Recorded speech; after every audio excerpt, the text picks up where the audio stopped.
早上报单已经过来了啊！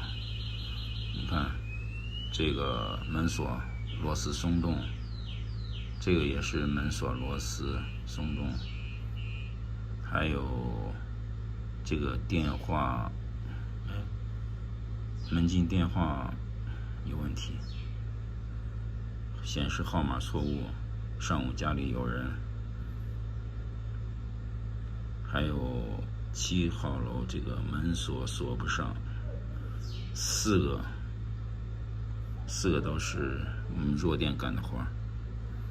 好，准备出发。这次我没上去，同事上去了。1001号码错误，显示错误。1003。其他家好人，就他家不行。这会儿估计同事在，要么给他修，要不然就是接上自己的电话给他演示一下。我再等一下。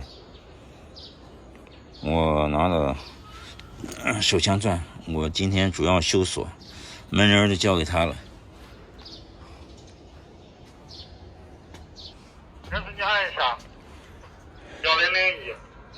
1001。好了。喂，你开门，开了，好了。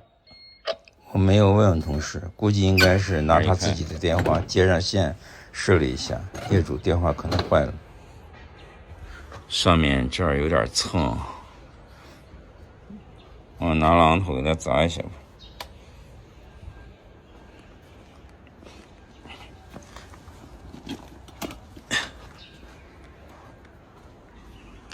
这儿有蹭的痕迹啊！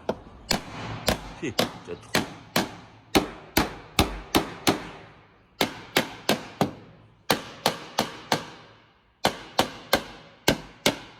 门变形的厉害。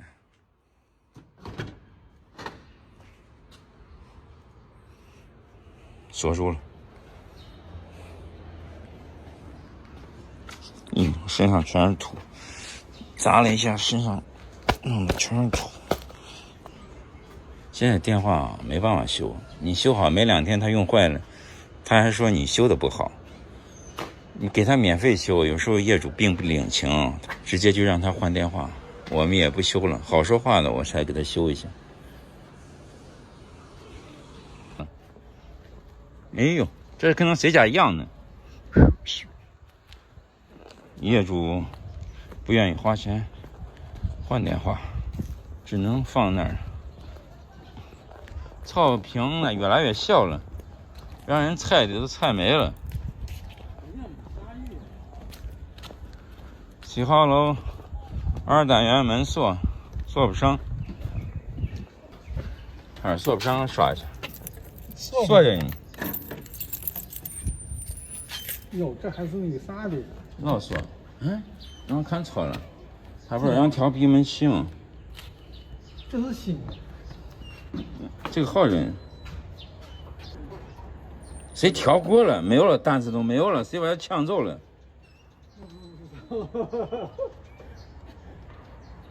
哎呀，谁还快的很？你看没有了，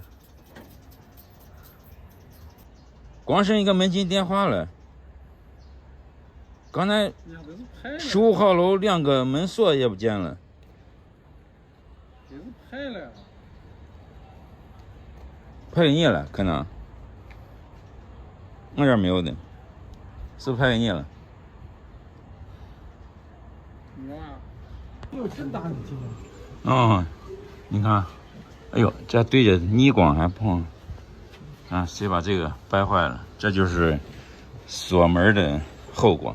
你看，我垫的这个还在这儿呢，门就没办法上锁，你能把这个掰坏了。有的人直接就是拿脚踹，这个还没破坏。你说这个在上头了。硬掰就把它掰完了。马上到办公室，出来只干了1个活，本来4个活，另外3个被人抢走了。维修多卷的，大家抢着干。